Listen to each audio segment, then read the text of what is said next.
Boom, and we're live. What's going on, everybody? It is Dalton. Just wanted to give you guys an update here. It has it's been a long time. This update is brought to you tonight by Cranberry Lime Seltzer Water. Cranberry Lime Seltzer Water. What's going on, everybody? Portland, Oregon tonight. It's going to get down to 30 degrees tonight. My water is shut off. And I'm right now I'm using a heater. Gonna switch this around. Switch the camera around here and show you this handy dandy heater that I'm using.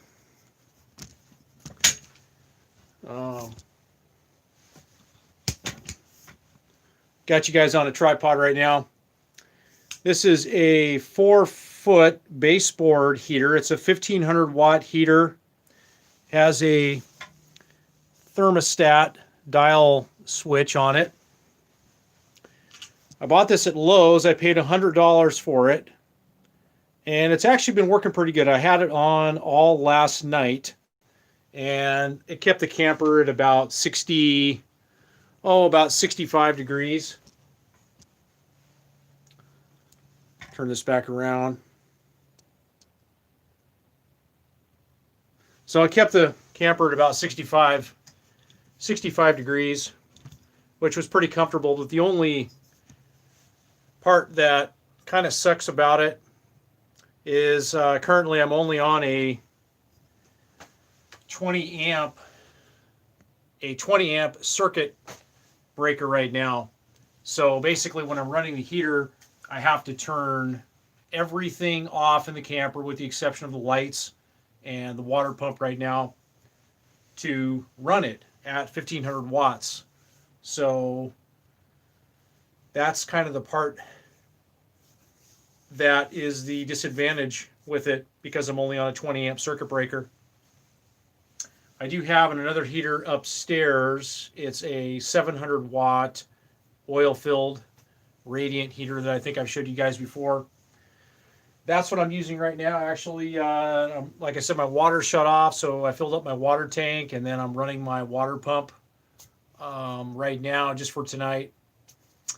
So yeah, that's pretty much what's going on. Just watching some YouTube, catching up on some YouTube videos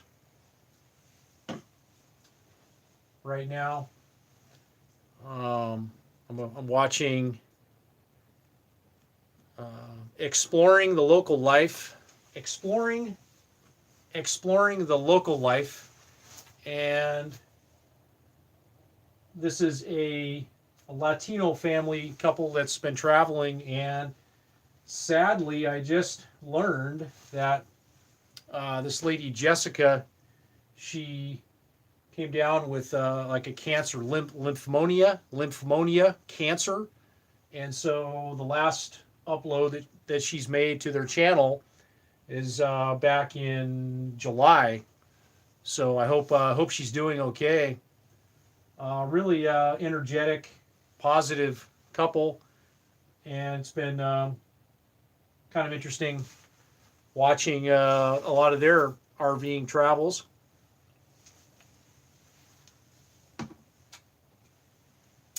So you're gonna pull you guys up here on my phone.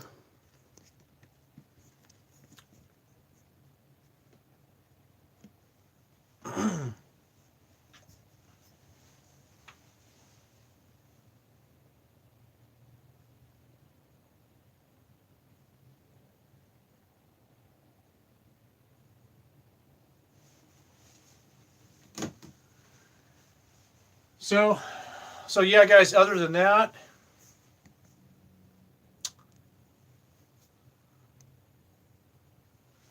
we got Cade Scott. Hi from Seattle. Yes, it's getting cold. What's up, Cade? Yeah, it's getting real cold definitely a little bit of a cold front moving in. I don't know where it came from, but it certainly surprised me, that's for sure. We got Mike Seal. How many amps does a 1500 watt space heater draw? That's a good question. How many amps does it draw? How many amps does a 1500 space heater draw? That's a good question. I think that would be a question for Google. That I'm only hooked up to a 20 amp circuit breaker right now, and so I think the maximum that I can pull off of that when I checked it on Google was about 1900 watts maximum is the most that I can draw off of right now. So yeah, I don't know what actually probably. Oh yeah, it says right on there 12 and a half amps.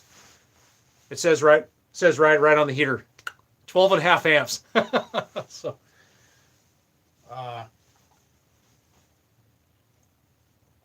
but it works. It actually works really well. It's quiet, it's safe. I don't have to worry about anything catching it on fire, anything like that.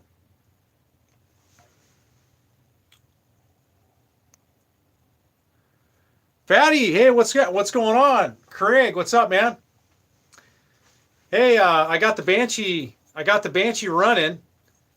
It runs. I haven't taken it out for a ride yet, but I did get the flywheel pulled off and just replaced it with a OEM Yamaha stator, and yeah, it runs fine. So now it's just a matter of getting the jetting a little bit better dialed in.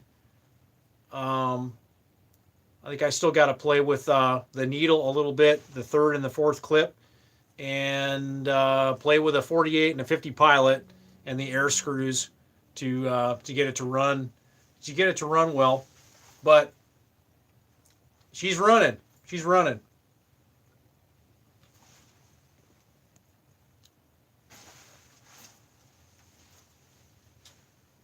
So yeah, guys, just still here in Portland, still truck driving,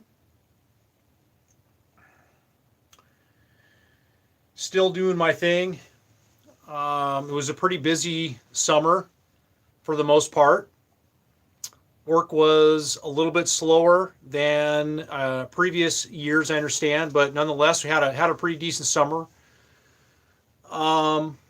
But the asphalt side of the work that work is still kind of, it's pretty much slowed down as we're coming into November. So I've just been tomorrow morning I have a load of hot asphalt that I'll be delivering to a hot asphalt plant, and then I'm just still hauling jet fuel when I'm not hauling any asphalt.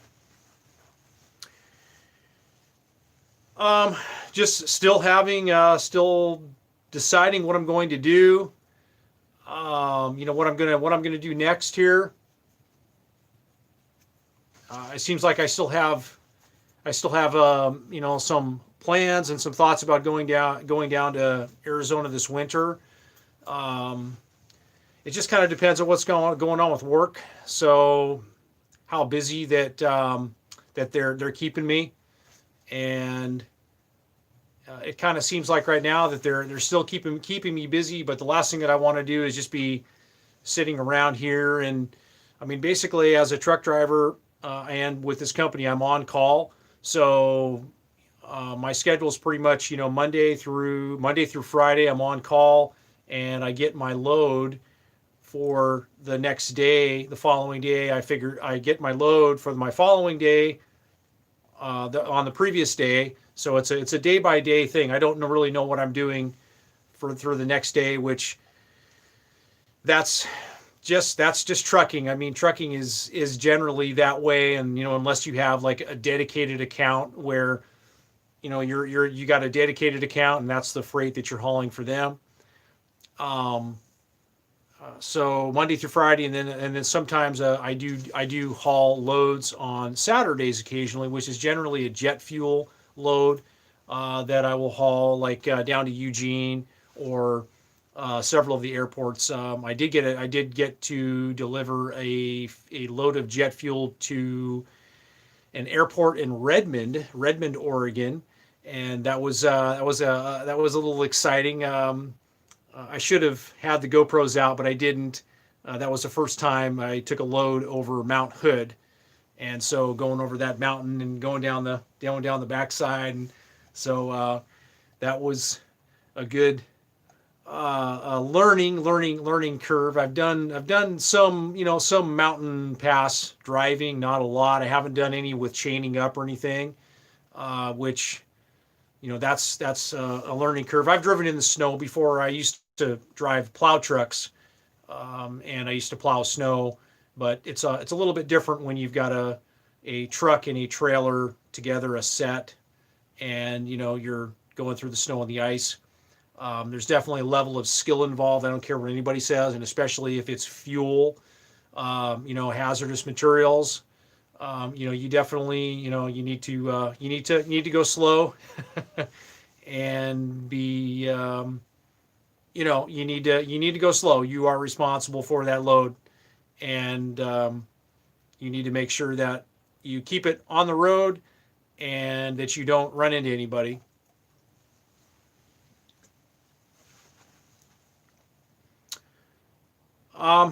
So yeah, with just with work, as long as it seems right now I have work, but I am getting a little itchy to to move on and to possibly do something else. I've had I guess my main complaint right now is the money that I'm making, and it's not necessarily. It's really more of an issue of just the company I have. They just don't have like enough loads, I guess, to keep me more busy. But it would be nice to be a little bit more busy. I barely, like right now. I mean, I'm barely working like 40 hours a week, which isn't that much.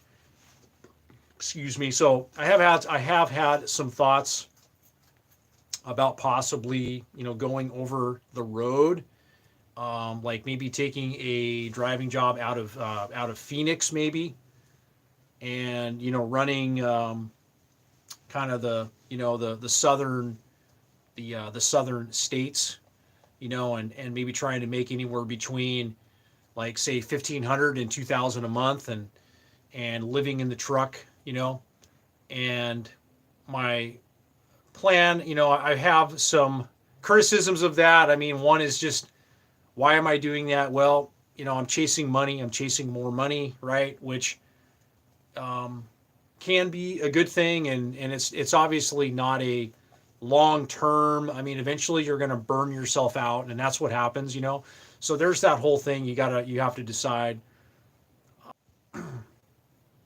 Sorry, guys. Don't know what happened here in my internet. But as I was saying, there's just got to be some sacrifices to be made when you want to make that kind of money. You're going to have to run a lot of miles, and you're going to have to stay on the road to make that kind of money. I mean, to me, I think if you're in trucking, you should be at least making $1,000 a month, $1,000 a week. You should be taking home, like net a week, $1,000 a week. I think you should be. Obviously, there's going to be things that are going to make it so you're not, making that. But yeah, I mean, I have had some thoughts about looking for a better opportunity. I've been driving right now for about 15 months, and so I've got enough experience to like ladder up, and go to another driving job. So that's been something that I have been doing some thinking about.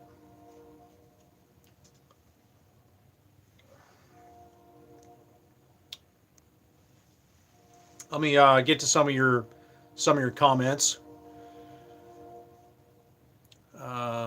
Cool. You still have plenty of breathing room if it draws just 12 and a half. Yeah, I think so. Yeah.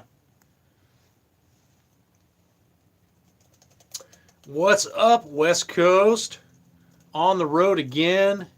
Where's your better half? I gotta go. Happy trails. All right, happy trails. Happy trails, Cade. Thanks for the thumbs up, guys. Appreciate it. If you guys have any questions, please comment below. I don't plan on going all night here tonight on the live because I got to get up early in the morning. I've got a load I got to deliver at 6 o'clock in the morning, or actually, well, 6:30 in the morning. No, it's 6 o'clock. 6 o'clock in the morning, I got to deliver my load.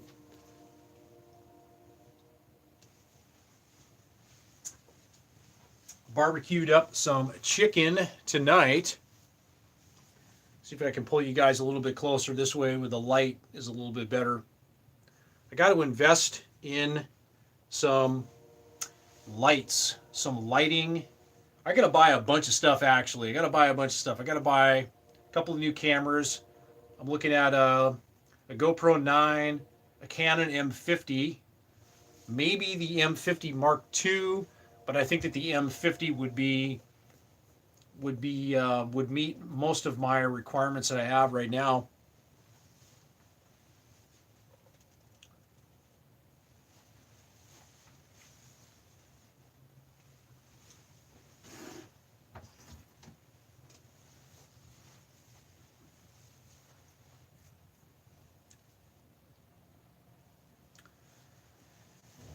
I just bought a new pair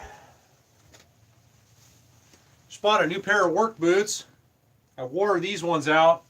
I was going to make a video and about these boots. I finally wore them down. These are a pair of Danner. They're called Patrol boots. They are made in USA. Very, very well made boots. These are very popular boots in law enforcement. I happen to like them because they're only a 6-inch, what do they call that? Shank or height, a 6-inch height.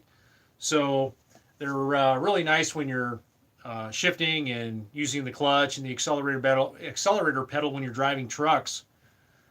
But I finally bought a new pair of these. I found a pre-owned pair for sale on eBay. I was watching them on eBay and they were asking $225 for the pair.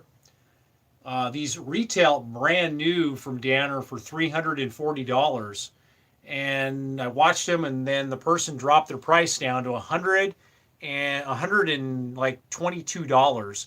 And so I bought them for less. I bought a brand new pair for less than retail price. So that was quite a score. So a lot of times you can buy, pre-owned boots that are basically brand new on eBay for a really, really good deal.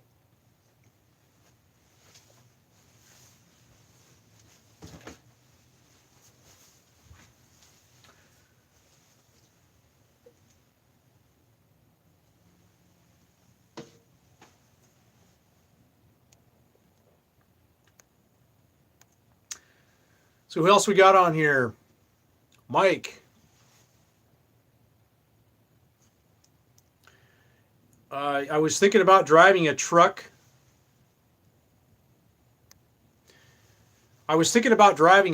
For a year or two just to bank a ton of cash. What's the best way to get started in driving 18-wheeler? That is a great question, Mike. And yes, trucking is a great way to get in and bank some cash for however long you want. And you're asking what is the best way to get started in driving an 18-wheeler? The best way to get started. Wow. If you don't have your license, there is quite a few ways you can do it.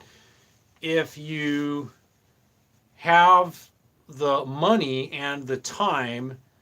Um, in some cases, you would be better investing in yourself and going out and getting the license on your own time and your own money, okay? And then you can take that into the marketplace and shop around, okay? So um, that is always going to be a um, one of the best ways I think to go about it, to go to an actual good school and get some good training. Okay, that's one of the things. Like I've had my, well, I don't want to talk about me. I don't want to talk about me. I got my. Well, I'll just kind of share like my story.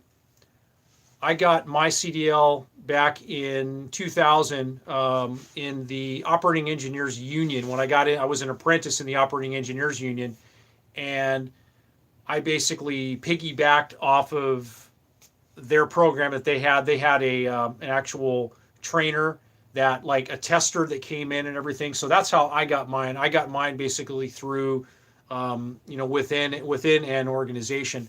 But I also, before I took this job in Portland, about 3 years ago, I did a Class A refresher course on my own money. I paid about $1,200, and I took a 40-hour refresher course. And that basically, went through. I got driving time and a little bit of classroom time to brush up on my skills for driving and shifting. So back to your question, doing it on your own is always a good thing. I really would caution anybody. Okay, now I'm just going to say this because this is how I feel.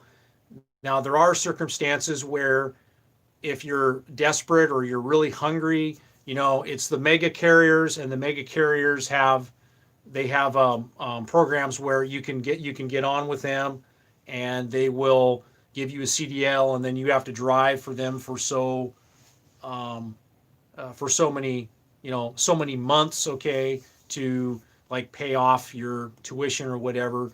I would not I would advise really against doing that. I mean, just because I'm not a big fan of the mega carriers, that's my opinion, okay? However, there's a lot of people that go through those programs and they pay their dues, and they do what they have to do for a year or a year and a half, okay? And then they'll ladder up or pivot to a better company or a better driving job. Like I know Schneider, if you're looking at the mega carriers, Schneider they're probably one of the better mega carriers I haven't worked for them. I've done some research. I almost went to work for them. I'm kind of glad I didn't, because I would not be making the amount of money that I am right now. There's a lot of opportunity in the local markets. Okay. So when I say local markets, I mean just take a city and chunk that city down. You have and chunk that city down in all the different types of freight. You have dump truck driving, you have tankers, you've got the freight, and the other stuff. Like in local, there's dock to driver programs, like with ABF Freight for an example. They basically will take you on as a dock worker, and then you can get your license, and then they'll help you get your license. So they have those. That's like what I kind of would consider a local opportunity, because you're not like over the road. You're local. So basically my point I'm making here is that to try to help you, because it's a really, your question it's a super loaded question, because I don't know. I probably would have to ask some more questions about you in order to kind of redefine that. But there's definitely opportunities for new drivers in local. Okay, all the stuff you hear about, oh, you got to go over the road for 3 years or 4 years, that's a bunch of bunk in my opinion. And I certainly I don't see that. I mean, it's more or less about you. I mean, there's some companies that do require that, but there are some companies that they're are really hungry and they need drivers. They've got a lot of work and they need to fill these positions. And so if they like you and you have a good attitude and you're hungry and you're willing to do whatever it takes, they will probably be willing to work with you. So a lot of this is going to hinge on you.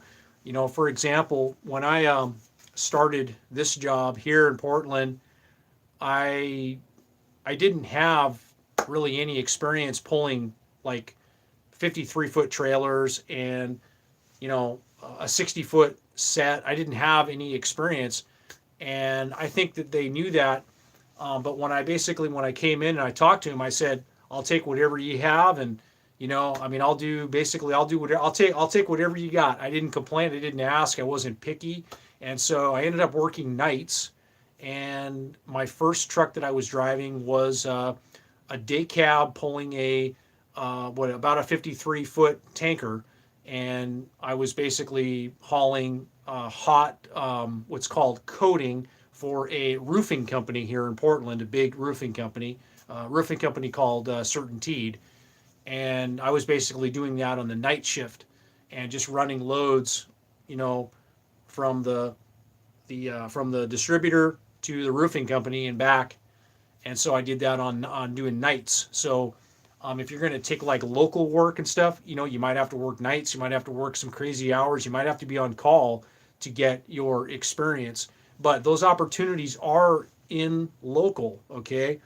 And they are in, different freight. I mean, I cruise through Craigslist all the time, also Indeed, and I do look at the different driving jobs, the opportunities in my area and also in other markets. That's one of the things that I do, and I just like to look and see what opportunities are out there, what's being paid, what's in demand. Is it dump trucking? Is it, what type of freight is it? Is it Amazon freight? So that is another. If you're looking for opportunities, you should be like scanning Craigslist and scanning Indeed and looking for experience. I mean, I see opportunities all the time where they will take new drivers. But your question, I've really gone off on this question, which I tend to do. I tend to kind of go overboard.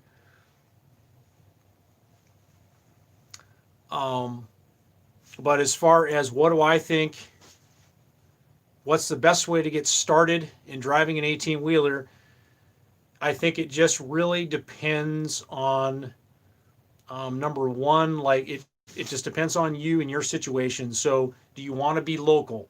Okay, what does local mean? It means, do you want to like be in your own bed, your own house every night? Okay, if you don't care about that, then yeah, maybe you should look at over the road, regional driving. Okay, regional would basically, it would be out for like a week, so maybe 5 days out on the road, and then you would be home for 2 days on the weekend to do your 34-hour reset. Okay, that would be regional.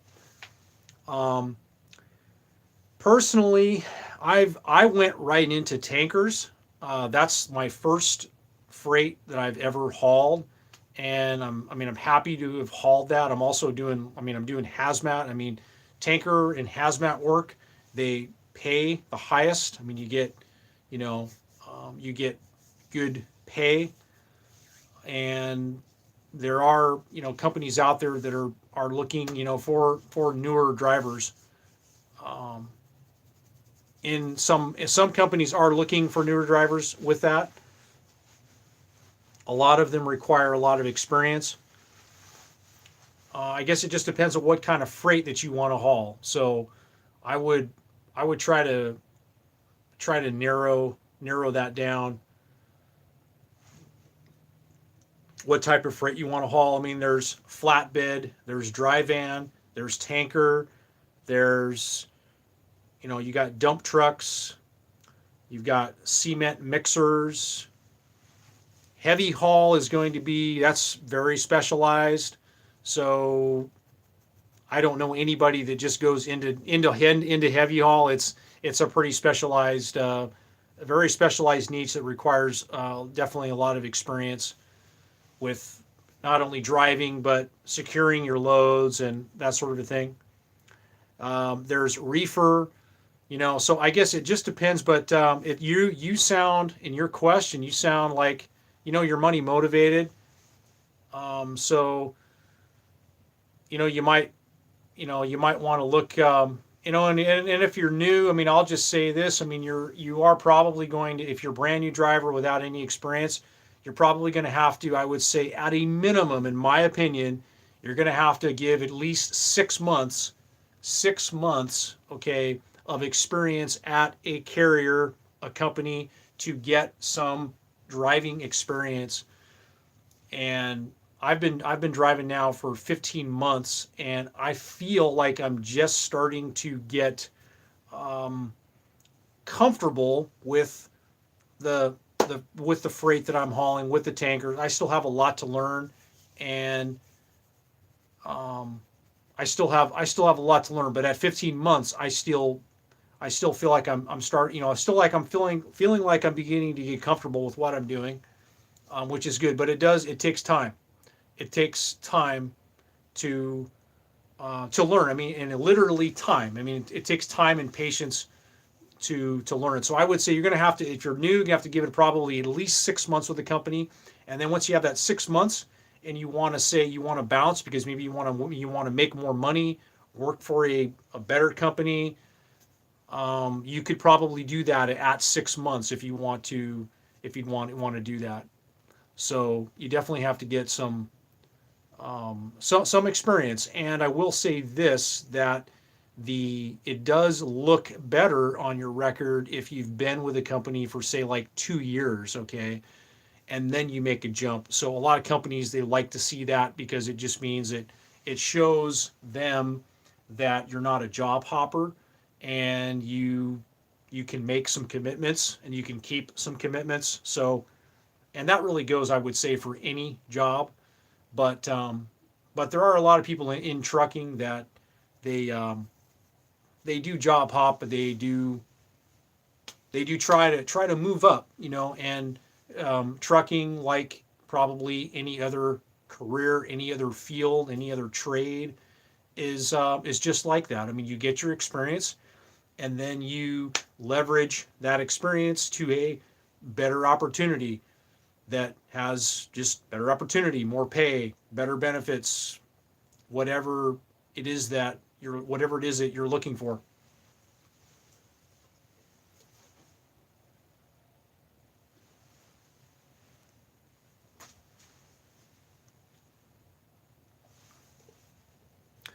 What kind of loads make the most cash?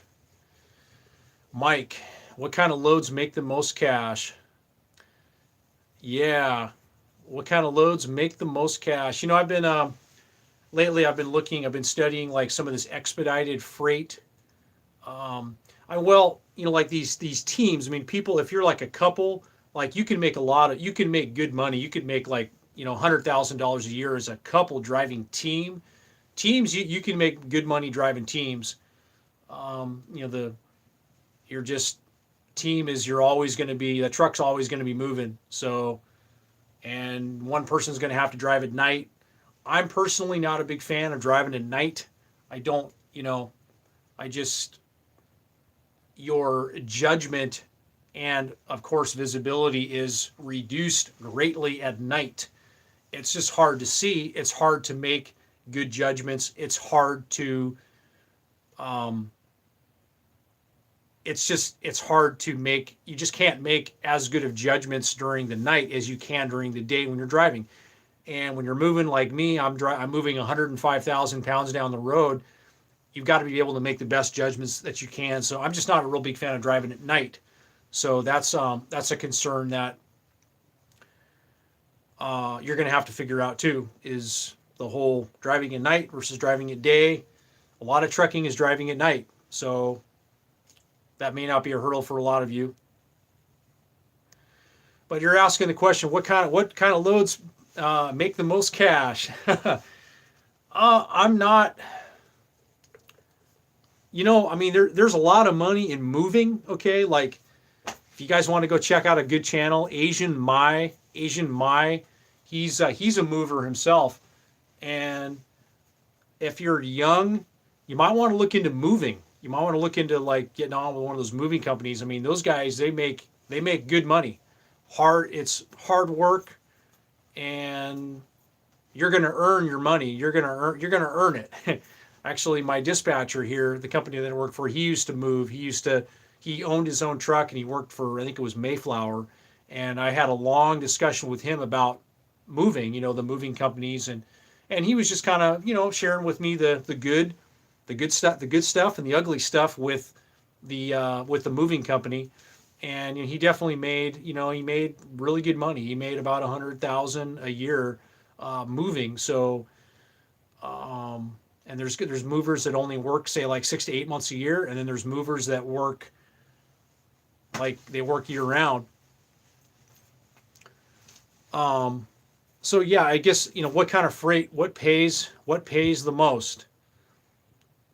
Heavy haul pays, heavy load pays a lot. Hazmat, I mean, pays really well. I mean, chemicals. I mean, I would say that from the study and the research I've done, I mean, anything hazmat like pays really really well. So your chemical companies that haul the different gases, those companies generally pay really well. But a lot of those companies, they want like 3 years of experience. Like Walmart, for example. Walmart, they want like 30 months of driving experience to work for Walmart. But Walmart is one of the highest paying driving jobs. I mean, they pay like $40 an hour, I believe. And so yeah. But that, I mean, to me, like working for, I mean, Walmart is like they're like the top of the top tier driving job. And if you want one of those jobs, I mean, that's like a real like career mindset. You're not just going in there to make money and then get in and get out. I mean, if you want to get in and get out, I would not work at Walmart. Walmart to me would be a career move. It would be, you want to go drive for Walmart and that's your goal, and you want to drive for Walmart until you retire or whatever you want to do. Walmart, I think, would be an excellent goal. They've got great benefits. They've got great pay. I mean, I have heard some stuff about Walmart. I mean, they're very strict. They have uniforms, and they've got a lot of rules. Okay, you have to follow from my research that I've done, which there's nothing wrong with that. But if you're not a rule kind of person and you don't do well with rules, and you're I don't know, more of an outlaw trucker, it's probably not going to be the opportunity for you. So know thyself. Know thyself.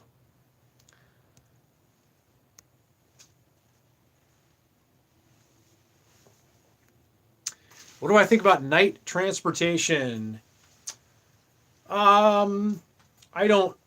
I haven't personally had any experiences with them. I know they're a mega carrier, so um, I probably would. I don't think I would work for them. I mean, I wouldn't work for them, but you know, there's probably very few mega carriers that I would work for. I mean, I think Schneider probably would be the only mega carrier that I would work for.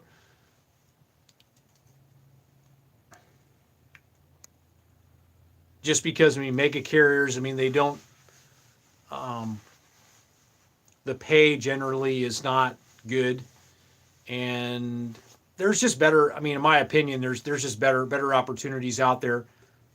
But then again, I mean, if you're new, then you may have to go that route, or you may not. So, like I said before, there's opportunities all around, and a lot of it has to do with selling yourself and being willing to do whatever it takes. So you might have to be, if you're brand new, you might have to be on call. What that means is, you might not have consistent work for a while until a spot becomes available. And that's kind of a lot of times what you find with a lot of these local companies, and even the company that I work for. I mean, there's guys that have been driving here at my company for 15 years, 19 years, and those guys, they get the consistent loads every day, as they should, because they've been committed, and they've been committed for a long time, so they've got a good relationship with their company. So that takes time to establish that.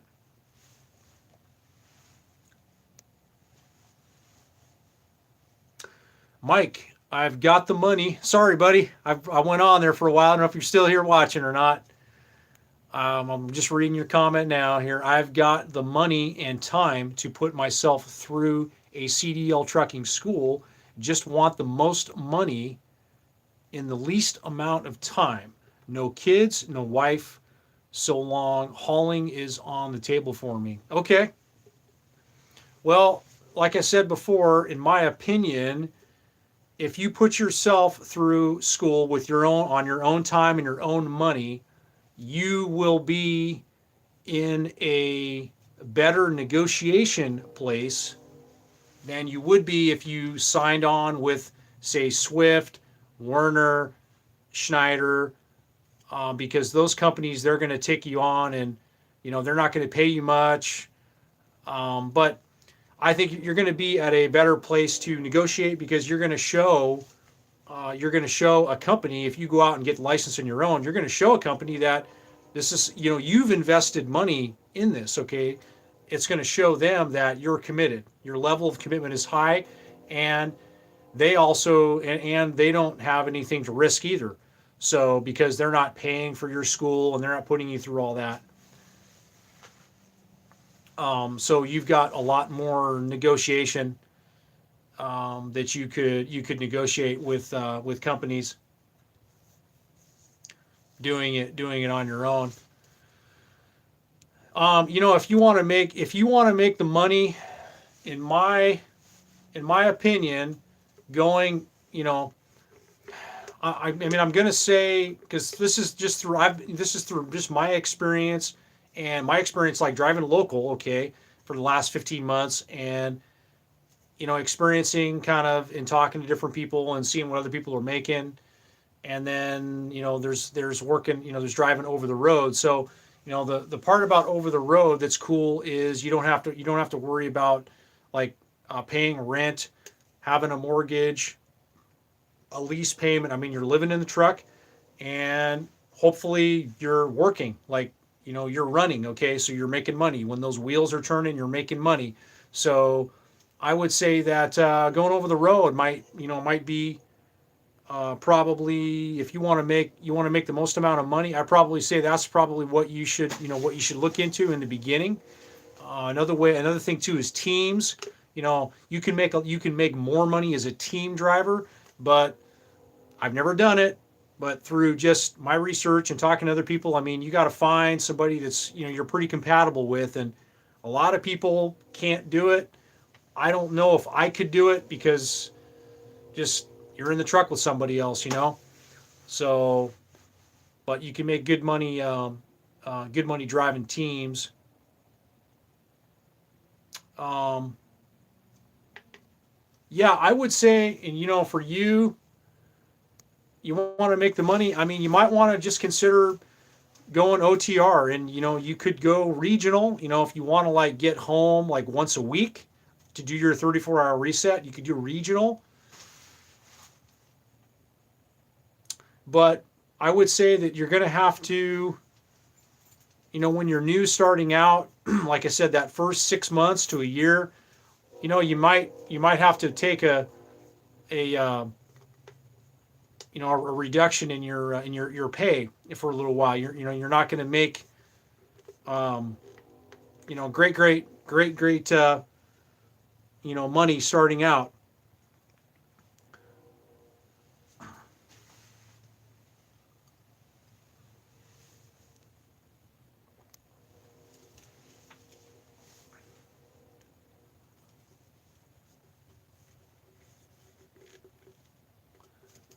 You want the most money with the least amount of time.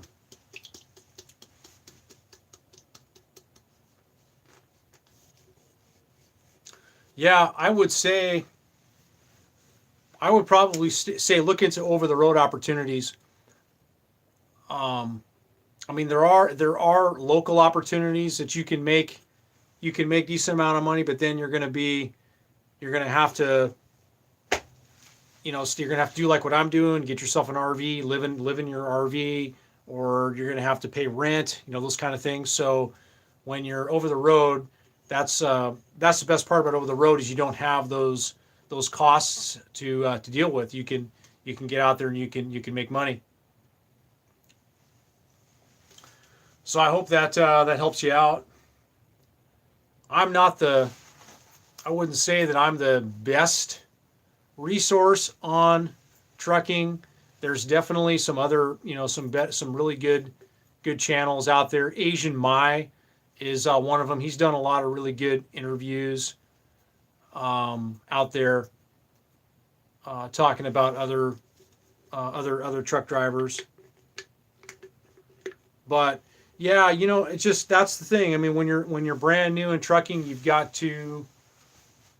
do have to pay your pay your dues, um, for for a little while, or prove to your prove to your company that you can drive, but it takes some time. It definitely takes some time to get your experience.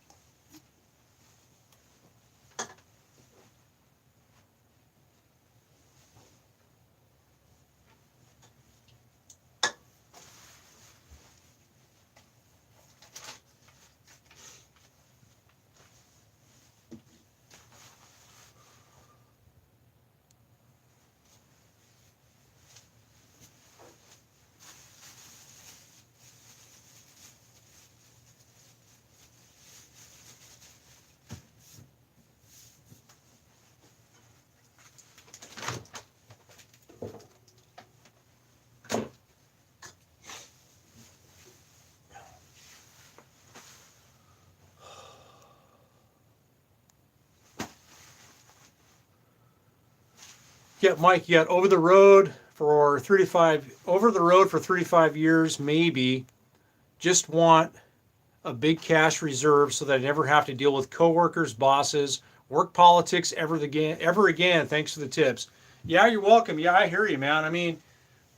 You can. I mean, if you're if you're really disciplined and you're really focused, like I've been watching this guy YouTube channel On the Road. Okay, for example, On the Road, he's a hot shotter, and he's pretty new to the YouTubes, but it's just been interesting kind of seeing like what he's done and how much money he's making.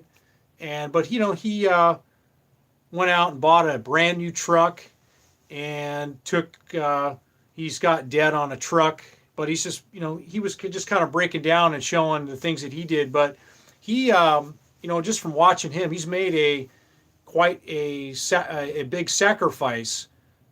He was out for about 30 days, and he drove like 11,000 miles in 1 month doing hot shot loads. And I think after all of his taxes and everything, he grossed about like $10,000 a month. So I mean, if you're really hungry and you're really focused and you've got a lot of discipline, and he like slept in the back of his F-350 in the the bed of his in the back seat of his pickup truck. He like slept in the back, and you know um, he's like Middle Eastern descent. I'm not sure if he's Egyptian or what have you, but nonetheless, really interesting guy. But it's just interesting watching him and watching his story, and he's just really determined and really focused. And I really know that I mean that is like what it takes in trucking to go out there and make that money. You've got to really be disciplined. You got to really be focused, and you've got to persevere. But I think that having that exit strategy is like super important.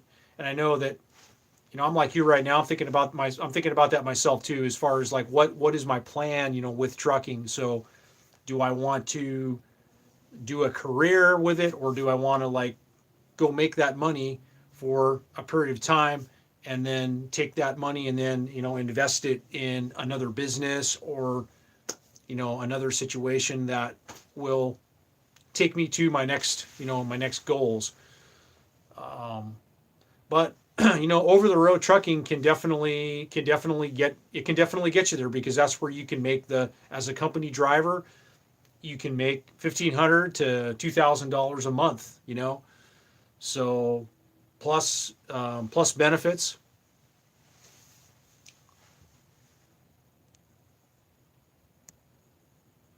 And there's other channels out there too that have been doing some interviews. What is it? RVT Trucking. A lot of people don't like his channel, but he does. He's had some pretty good interviews on his channel. He's interviewed other successful truckers. Like people that have just gotten into trucking or that are kind of new at trucking. And there's some pretty good success stories. I was on there the other night listening to a interview that he did with a gentleman he had a career previously. I forget exactly what it was, but he was in a career for like over 20 years and he got laid off or fired or whatever. Some really crappy thing happened to him, and then he got into trucking, and he's making, I don't know, he's making between $1,500 and $2,000 a month right now. And he's, I don't know, age wise, what is he? I don't know, he's in his 50s or his 60s or whatever. So it's like there's really just no excuses, for not wanting to go out there and do it. It's just a matter of paying the price. And but then again, it's like you gotta find a situation too that works for you too. But if you're gonna want to make that money, it's gonna take a lot. It's gonna take a lot of discipline to be disciplined with it, for sure. Discipline to do whatever it takes.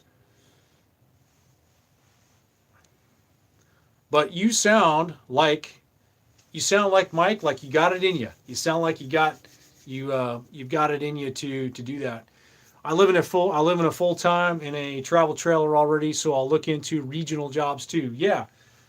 Regional jobs are regional. So you won't be like going across the country. Regional will be you will drive in a particular region. So if it's the Midwest, you might be driving in the Midwest, or the East Coast, you'll be driving on the East Coast, and in the West, you'll be driving in the Western states. So regional is kind of cool because you won't just be out there for weeks and weeks on end. You'll like be home once a week, generally on a regional route. So I mean, there's a lot of opportunities out there right now from everything I see. So you might be surprised what you come into. And I also would recommend that you look into some of those CDL, those companies that are sponsoring getting your CDL. Okay, I would for the heck of it, I would look into that, because you might be surprised what a company's offering and what they're paying and everything. But I would just be this is the thing. What you got to do is, and you should do this too if you're going to go out and get your license on your own. You need to get the questions to find out the questions to ask. Okay, and there are questions.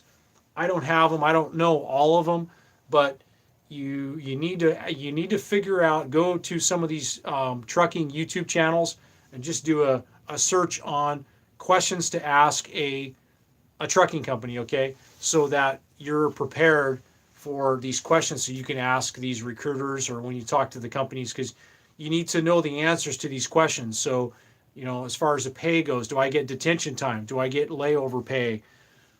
Does the truck have an APU? Does it have a microwave or a refrigerator? Or, is it an automatic truck? Are they manual trucks?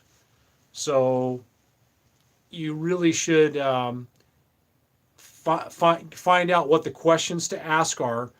And I think, like the other night, I was watching the Jade and the John YouTube vlogs. I don't know what happened to them. They went off the air, but they made a video talking about like how to choose a company, how to choose a company to drive for. And I think in that video they had some of the questions to ask a company. So that's really, really critical, is knowing what those questions are to ask.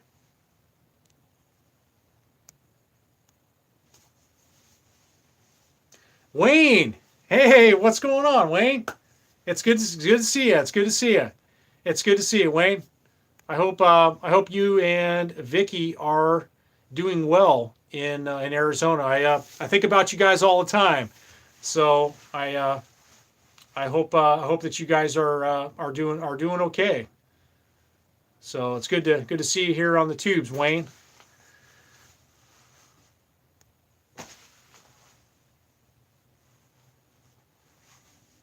So if you guys have any other questions, I think I'm going to be wrapping up this live stream here pretty soon, or I'll just go ramble on forever and ever. So ramble on ever and ever. I'm still in the fifth wheel, Wayne. As you can probably see, still treating me really good. I gotta get some more water here.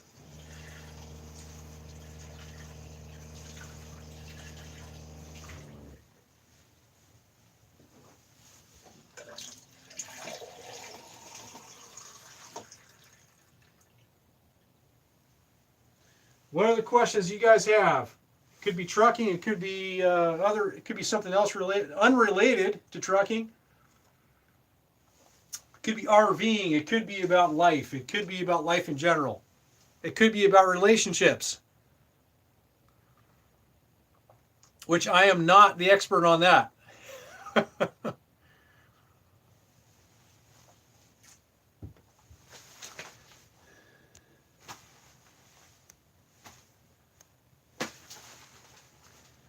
Mike, great tips. Thanks again. Stay safe out there. Hey, Mike. Yeah, let me know. Let me know how it goes for you. And if you have any other specific questions, you can send me an email at thewestcoastroller@gmail.com, or you can just send me a comment or whatever, and I'll do my best to point you in the right direction. So because I do have I do have a network. I mean, I know some people. Okay, so I might be able to at least try to help you or steer you in the right direction, or I don't know. I might be able to help you. So I would be happy to if you have like some specific questions that I could do like some more in-depth research on for you or whatever. So I'd be happy to do that for you. So go out there and go get your CDL and get on the road, make some money, man. You got it. You got it within you. You got it within you.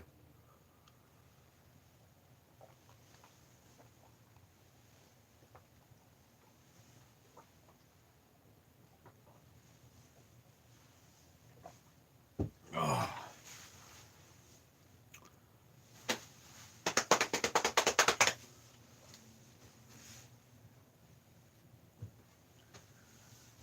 Went grocery shopping tonight. I went grocery shopping today. I spent $150. This is what $150. This is what $150 buys you. Not very much. I did score on the Planters peanuts though. They had a sale. I went to Winco Foods. That's a large grocery chain here on the West Coast. They had these on sale for $1.88 a piece. I bought like 5 of them.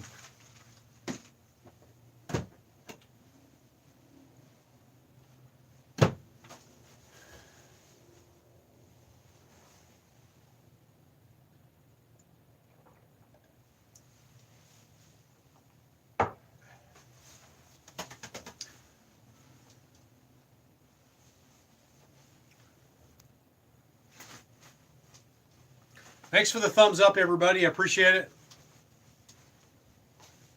Wayne, are you still watching?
Right on, right on. Well, guys, I think that's all I've got. That's all I've got for tonight. It was great checking in with you. I appreciate your support. I appreciate you all subscribing, watching. I appreciate it all. And you, every one of you, you give me the encouragement to keep moving on and to keep making videos. So I really, really appreciate it. And I will see you guys all on the next video. What's up, Fatty?